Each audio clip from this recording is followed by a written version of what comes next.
நான் இதை வெடிக்க வைக்க போற இடத்துல ஒரு ஆயில் டேங்க் ஏத்திட்டு வர்ற இன்னொரு கப்பல் இருக்கு.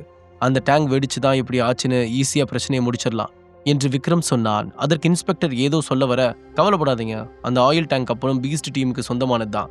அந்த கப்பல்ல இருக்கிற ஆயில் டேங்க்ஸ்ல வச்சுதான் இவங்க மொத்த சரக்கையும் இந்தியா முழுக்க டிஸ்ட்ரிபியூட் பண்ண பிளான் பண்ணிருக்காங்க என்று விக்ரம் சொன்னான். ஆரம்பத்தில் கொஞ்சம் தயங்கிய இருவரும் ஆளுக்கு 5 கோடி ரூபாய் பணம் கிடைக்கப் போகிறது என்று தெரிந்ததும் உடனே சம்மதம் தெரிவித்து விட்டார்கள். ஆமா சார், நீங்க எதுக்காக இவ்வளவு ரிஸ்க் எடுத்து அந்த கிருஷ்ணா ஃபேமிலியை காப்பாற்ற ட்ரை பண்றீங்கன்னு தெரிஞ்சுக்கலாமா?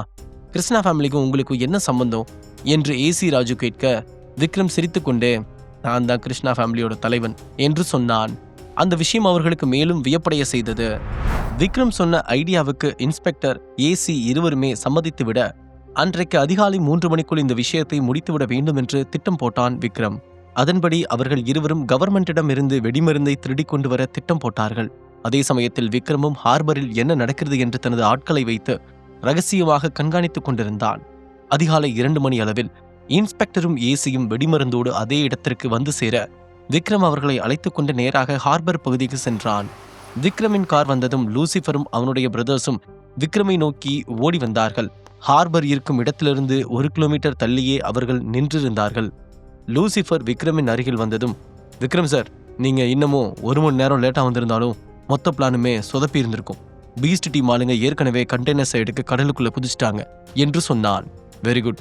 அந்த சக்ரு இப்ப எங்க இருக்கான் என்று விக்ரம் கேட்க, அவன் ஆயில் டேங்கர்ஸ் வச்சிருக்க கப்பலுக்குள்ள இருக்கான். இப்போதைக்கு அவன் கூட ஒரு 2 பேர் மட்டும்தான் இருக்காங்க. மற்ற ஆளுங்க எல்லாருமே கடல்ல இறங்கிட்டாங்க. கொஞ்ச நேரத்துல கண்டெய்னர்ஸ் அந்த கப்பல்ல ஏத்திடுவாங்கன்னு நினைக்கிறேன் என்று சொன்னான் லூசிஃபர். இதான் நமக்கு சரியான நேரம். மொத்தமா கடலுக்குள்ள பாம்பு பிளாஸ்ட் பண்ணி அந்த போதைப் பொருளோட சேர்த்து எல்லார் கதையையும் முடிச்சிடலாம் என்று சொன்னான் விக்ரம். அதை கேட்டு அதிர்ச்சியான ஏசி, சார் என்ன சொல்றீங்க? கொலையா பண்ண போறீங்க? இதெல்லாம் என்கிட்ட சொல்லவே இல்லையே என்று கேட்க, விக்ரம் அவனை பார்த்து, இவனுங்க ஒன்றும் சாதாரண மக்களோ தேச தலைவர்களோ கிடையாது.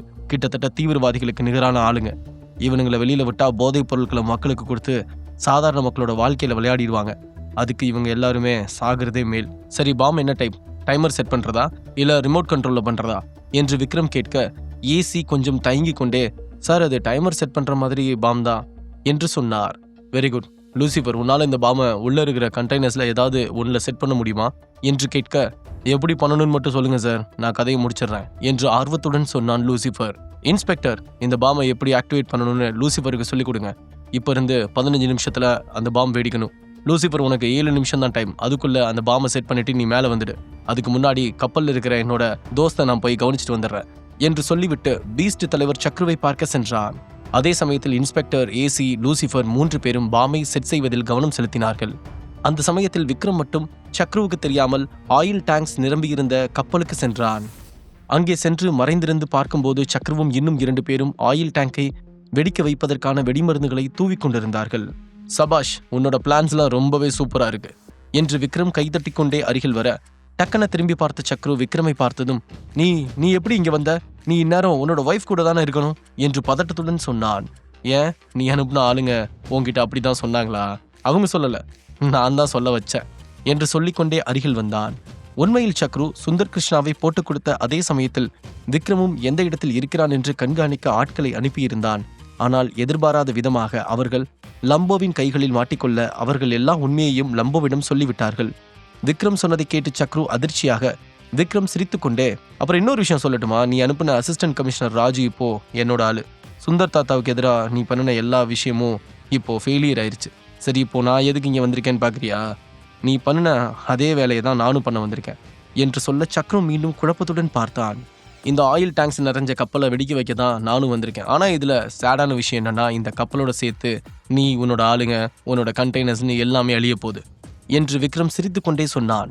அதை கேட்டதும் சக்ரு கோபத்தில் ஆக்ரோஷமாக கத்தியபடி தன் துப்பாக்கியை எடுத்து விக்ரமை நோக்கி நீட்ட, சார் கொஞ்சம் வெயிட் பண்ணுங்க, சுத்திலும் வெடிமருந்து தூவி விட்டுருக்கீங்க. புல்லட் கொஞ்சம் மிஸ் ஆகி கீழே போட்டாலும் என்னோட சேர்த்து நீயும் போய் சேர வேண்டியதுதான் என்று சிரித்துக்கொண்டே சொன்னான் விக்ரம். உடனே கடுப்பாக என கத்திய சக்ரு தன்னுடன் இருந்த 2 பேரை பார்க்க, அவர்கள் இருவரும் இரும்பு கம்பியை எடுத்துக்கொண்டு நேராக விக்ரமை நோக்கி வர, விக்ரம் டக்கன அவர்கள் அடியில் இருந்து விலகி அவர்களுடைய கழுத்திலேயே அடித்தான். அந்த அடியில் கழுத்து நரம்புகள் விலகி தலையை அசைக்க முடியாமல் அப்படியே ஷாக் அடித்தது போல கீழே விழுந்தார்கள். அதற்கு மேல் அவர்களால் எழுந்திருக்கவே முடியவில்லை. என்னடா பெரிய பீஸ்ட் கேங்கு, ஒரு அடிக்கே தாங்க மாட்டீங்க, நீங்களாம் பீஸ்ட் கேங்கே கிடையாது, வேஸ்ட் கேங்கு என்று விக்ரம் நக்கலாக சொல்ல, சக்ரு கடுப்பாக கத்தியபடி அருகில் இருந்த ஒரு கோடாரியை எடுத்துக்கொண்டு விக்ரமை வெட்ட வந்தான். அதே சமயத்தில் இன்னொரு புறம் லூசிஃபர் ஆக்சிஜன் கேஸை எல்லாம் பொருத்திக் கொண்டு டைம் பாம்புடன் தண்ணீருக்குள் குதித்தான். சக்ருவின் ஆட்கள் கண்டெய்னர்களை மேலே தூக்க ரோப்புகளை ஃபிக்ஸ் செய்து கொண்டிருந்தார்கள். எல்லோருமே ஆக்சிஜன் மாஸ்க் அணிந்திருந்ததால் யாருக்கும் யாரையும் அடையாளம் தெரியவில்லை. அதுவும் இல்லாமல் தண்ணீரில் தெரிந்த டிம்மான டார்ச் வெளிச்சத்தில் அவர்கள் பொறுமையாகவே தங்களுடைய வேலைகளை செய்து கொண்டிருந்தார்கள். அப்போது லூசிஃபர் யாருக்கும் தெரியாமல் டைம் பாம்பை ஃபிக்ஸ் செய்துவிட்டு வேகமாக வெளியில் வந்து விட்டான். இன்னொரு புறம் விக்ரமுக்கும் சக்ருவுக்கும் நடந்த சண்டையில் விக்ரம் சக்ருவை புரட்டி எடுத்தான். விக்ரமின் சில அடிகளிலேயே கிறங்கி போன சக்ரு மயங்கும் நிலையில் இருந்தான். கொல்ல பண்ணா கூட அது சம்மந்தப்பட்டவங்களை மட்டும்தான்டா பாதிக்கும். ஆனால் உன்ன மாதிரி போதைப் பொருட்களை விற்கிறதுனால மொத்த இந்தியாவில் இருக்கிற ஸ்டூடெண்ட்ஸ், சின்ன பசங்க, பொண்ணுங்க எல்லாருமே பாதிக்கப்படுவாங்க. நீங்கள்லாம் தீவிரவாதிகளை விடவும் கொடூரமானவங்க. உங்களெல்லாம் உயிரோடவே விடக்கூடாது என்று கோபமாக சொன்ன விக்ரம் அவனுடைய முகத்தில் ஓங்கி ஒரு குத்துவிட சக்ருவின் முகமுடி இரண்டாக உடைய பறந்து சென்று ஒரு இடத்தில் விழுந்தான் சக்ரு. அப்போது அவனுடைய முகத்தை பார்த்ததும் விக்ரமுக்கு அவனை எங்கேயோ பார்த்ததை போன்ற ஒரு உணர்வு ஏற்பட அருகில் வந்து உற்று பார்த்தவனுக்கு பயங்கரமான அதிர்ச்சி. டேய் சக்கரவர்த்தி, நீயா என்று கேட்க அவன் லேசாக சிரித்தபடி, பரவாயில்லையே, என்னெல்லாம் ஞாபகம் வச்சிருக்கியே என்று சொன்னான். விக்ரமும் சக்ருவும் 12வது வரைக்கும் ஒன்றாக படித்தவர்கள். அதன் பிறகு இருவரும் வெவ்வேறு வழிகளில் பயணப்பட்டு விட்டார்கள். அதன் பிறகு ஒருவரை ஒருவர் சந்தித்துக் கொள்ளவே இல்லை. என்னை பார்க்கும்போதே நீதான்னு சொல்லியிருக்கலாமேடா, படிக்கும் போதெல்லாம் நல்லவனா தானடா இருந்த, அப்புறம் எப்படா இந்த கேங்கோட மாட்டின என்று விக்ரம் இன்னமும் அதிர்ச்சியாக கேட்டான். அதை கேட்டு சக்ரு சிரித்துக்கொண்டே, டேய் ஸ்கூல்ல ஒன்னா படிச்சேங்கிறதுக்காக உன்கிட்ட எல்லாத்தையும் சொல்லணுமா? இந்த எமோஷன் மண்ணாங்கட்டியெல்லாம் உன்னோட வச்சுக்கோ என்று திமிராக சொன்னான். விக்ரம் அவனையே ஏமாற்றமும் கோபமும் கலந்த பார்வையோடு பார்த்து கொண்டிருக்க அப்போது அங்கே வந்த லூசிஃபர், சார் எல்லாத்தையும் ஃபிக்ஸ் பண்ணியாச்சு, இன்னமும் 3 நிமிஷத்துல பாம்பு வெடிச்சிரும், நாம உடனே இந்த இடத்த விட்டு கிளம்பி ஆகணும் என்று சொன்னான். ஆனால் இந்த சமயத்தில் விக்ரமுக்கு சக்ருவை கொல்லலாமா வேண்டாமா என்ற எண்ணத்தில் குழப்பம் ஏற்பட்டது. என்ன இருந்தாலும் அவன் தன்னுடைய பாலிய நண்பன் என்பதால் அவனுடைய மனம் தடுமாறியது. இவனை என்ன சார் பண்ணலாம்? இதே கப்பல்ல கட்டி போடட்டுமா என்று லூசிஃபர் கேட்க கொஞ்சம் யோசித்த விக்ரம், அவனை இழுத்துட்டு என் பின்னாடியே வா என்று சொல்லியபடி கப்பலை விட்டு வெளியே சென்றான். லூசிஃபரும் அவனை இழுத்துக்கொண்டு வெளியே செல்ல அடுத்த 3வது நிமிடத்தில் கடலுக்குள் ஒரு பெரிய அதிர்வு ஏற்பட்டு மொத்த கண்டெய்னரும் வெடித்து சிதறியது. அங்கே இருந்த பீஸ்ட் டீமை சேர்ந்த ஆட்களும் மொத்தமாக செத்து முடிந்தார்கள். மேலே இருந்த ஆயில் டேங்க் கப்பலும் வெடித்து சிதறியது. எல்லாம் முடிந்ததும் சக்ரு ஏமாற்றமான கண்களுடன் அவனை பார்த்து, இதை அழிச்சிட்டா எல்லாம் முடிஞ்சிருச்சுன்னு நினைக்காத, உன்னை தேடி இனிமே தாண்டா பெரிய ஆபத்து வரப்போகுது என்று சொல்ல, தேங்க்யூ ஃபார் த இன்ஃபர்மேஷன் என்று விக்ரம் லூசிஃபரை பார்த்து, வெளி உலகத்தை பொறுத்தவரை இனிமே இப்படி ஒருத்தன் இல்லை, நம்மளோட பிரைவேட் ஐலாண்டில் இருக்கிற ஜெயிலில் இவனை அடைச்சி வைங்க, இனிமே அவனோட வாழ்நாள் முழுக்கவும் அவன் அங்கே தான் இருக்கணும் என்று சொல்லிவிட்டு அங்கிருந்து கிளம்பி சென்றான். போகும்போது ஏசியை பார்த்து, நான் சொன்ன எல்லாத்தையும் லூசிஃபர் பண்ணி கொடுப்பான், நீங்க அவனை ஃபாலோ பண்ணிக்கோங்க என்று சொல்லிவிட்டு காரை எடுத்துக்கொண்டு கிளம்ப அந்த நேரத்தில் கண்ணனிடமிருந்து விக்ரமுக்கு கால் வந்தது.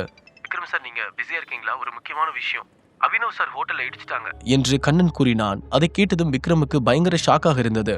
என்னது, அபினவ் ஹோட்டலை இடிச்சிட்டாங்களா என்று அதிர்ச்சியுடன் கேட்டான். அபினவ் ஹோட்டலில் அவன் நிறைய பணம் முதலீடு செய்திருந்தான். பொழுதுபோக்கு நகரமான மும்பையில் இந்த ஹோட்டல் மிகவும் பிரபலமாக இருந்தது. ஆமா விக்ரம் சார், பிரசாந்த் தான் இதை வெளிப்படையாவே பண்ணாரு என்று கண்ணன் கூறினான். பிரசாந்தின் இந்த செயல் சந்தேகமே இல்லாமல் ஒரு வெளிப்படையான எச்சரிக்கையாக விக்ரம் நினைத்தான். அவன் இங்க வந்தான்? அவனோட ஃபேமிலி பேக்ரவுண்ட் என்ன? ஆதித்யாவோட ஃபேமிலி பிசினஸை டச் பண்ண தைரியம் அவனுக்கு எங்கிருந்து வந்துச்சு? அவன் என்ன சொன்னான் என்று விக்ரம் கோபமாக கண்ணனிடம் கேட்டான். விக்ரம் சார், எனக்கு வேற வேலை இருந்ததால நான் முன்னாடியே இந்த இடத்த விட்டு போயிட்டேன். திரும்ப வந்து பார்க்கும்போது தான் இதெல்லாம் நடந்திருக்கு. அவங்க இங்க நிறைய பேரை கொன்றிருக்காங்க. 30க்கும் மேற்பட்டவங்களை காரால இடிச்சு கொன்றிருக்காங்க. ஹோட்டல்ல இருந்த எதையும் காப்பாற்ற முடியல. பிரசாந்த் மகேந்திரா பெரிய தப்பு பண்ணிட்டாரு. அபிசாரையும் என்னையும் பிரசாந்த் இடத்துக்கு போக சொல்லி மிரட்டுறாங்க என்று கண்ணன் சொன்னான். சரி, பதட்டப்படாத, நான் எல்லாத்தையும் பாத்துக்கிறேன். நான் சொல்றதை கேட்காம நீ ஏதாச்சும் பண்ணா கண்டிப்பா அவங்க உன்னை கொன்றுவாங்க என்று சொல்லிவிட்டு போனை கட் செய்தான். மகேந்திரா குடும்பத்தை சேர்ந்த பிரசாந்த் தனது மகன் சுனில் மகேந்திராவுக்கு ஆதரவளிக்க இப்படி ஒரு முடிவு செய்துள்ளதாக தெரிகிறது. இதில் விசித்திரமான விஷயம் என்னவென்றால், இந்த மகேந்திரா குடும்ப உறுப்பினர் அந்த அளவிற்கு முட்டாள் இல்லை. அவர் களத்தில் இறங்கி இந்த அளவுக்கு வேலை செய்வதற்கு வேறு யாராவது உதவி செய்துள்ளார்களா? யார் அந்த நபர் என்று விக்ரம் தீவிரமாக யோசித்தவன் காரை வேகமாக ஓட்டி சென்றான்.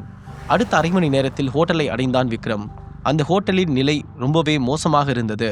ரிசப்ஷன் மட்டும் இல்லாமல் மேலே தங்கும் இடம், அபினவ் ஆஃபீஸ், விளையாட்டு பகுதி, காஃபி கிளப், தியேட்டர் என்று அந்த ஹோட்டலின் 10க்கும் மேற்பட்ட மாடிகள் நாசமாகி கிடந்தன. சுவர்களில் துப்பாக்கி குண்டு துளைகள் தெரியும்படி இருந்தது. தரையில் இருந்த தோட்டாக்கள் அனைத்தையும் விக்ரமால் தெளிவாக பார்க்க முடிந்தது. இதுபோல ஒரு மோசமான தாக்குதலை இதுவரைக்கும் பார்த்தது இல்லை என்று நினைத்தான் விக்ரம். இது எல்லாம் சீக்கிரமா சரி பண்ணி அபினவோட ஹோட்டலை திரும்ப இதே இடத்துல ரீமாடலிங் பண்ணி உருவாக்கணும். இதுக்கு கோடிக்கணக்கில் செலவாகும். ஆனா இது எல்லாத்தையும் தாண்டி இந்த ஹோட்டலுக்கு இதுக்கு முன்னாடி இருந்த நல்ல பேர் இனிமே திரும்ப கிடைக்குமான்னு தெரியல என்று மனதிற்குள் சொல்லிக் கொண்டான் விக்ரம். விக்ரம் கண்ணனுடன் சேர்ந்து ஹோட்டல் முழுவதும் சுற்றி பார்த்துவிட்டு கடைசியாக அங்கே சென்று பிரசிடென்ட்டுக்கு போடப்பட்டிருந்த சேரில் உட்கார்ந்திருந்தான்.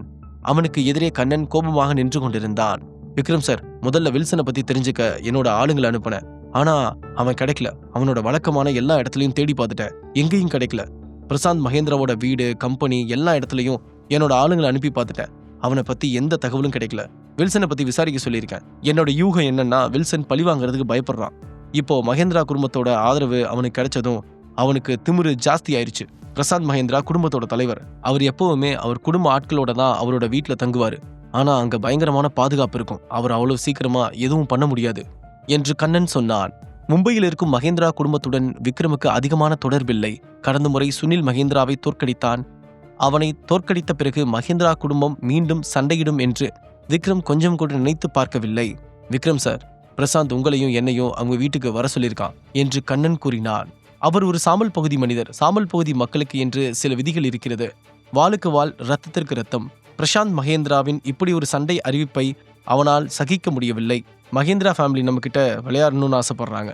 ஆனா நம்ம அவங்கள விட பெருசா விளையாடுவோம் என்று விக்ரம் கேஷுவலாக சொன்னான். கண்ணனுக்கு எதுவும் புரியாமல் பரபரப்புடன் விக்ரமை நிமிர்ந்து பார்த்தான். இன்னைக்கு நைட்டு எல்லாரும் ரெடியா இருங்க, நாளைக்கு காலையில மகேந்திராவோட கப்பல் வெடிக்கும் என்று விக்ரம் சொன்னான். என்னது, மகேந்திராவோட கப்பலை அட்டாக் பண்ண போறோமா என்று கண்ணன் ஆச்சரியத்துடன் சொல்லி உற்சாகமடைந்தான். நீங்க இவ்வளவு பெரிய திட்டம் போடுவீங்க நான் எதிர்பார்க்கவே இல்லை என்று சொன்னான் கண்ணன். நாளைக்கு நான் இம்பீரியல் ரிவர் போறேன். இனிமே மகேந்திராவோட கப்பலை யாரும் பார்க்க மாட்டாங்க என்று விக்ரம் தீவிரமாக சொன்னான்.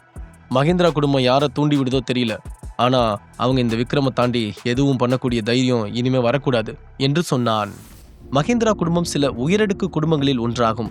அவர்களின் பிசினஸில் பெரும்பகுதி நீர் வழியாக செய்யக்கூடியதாக இருக்கும்.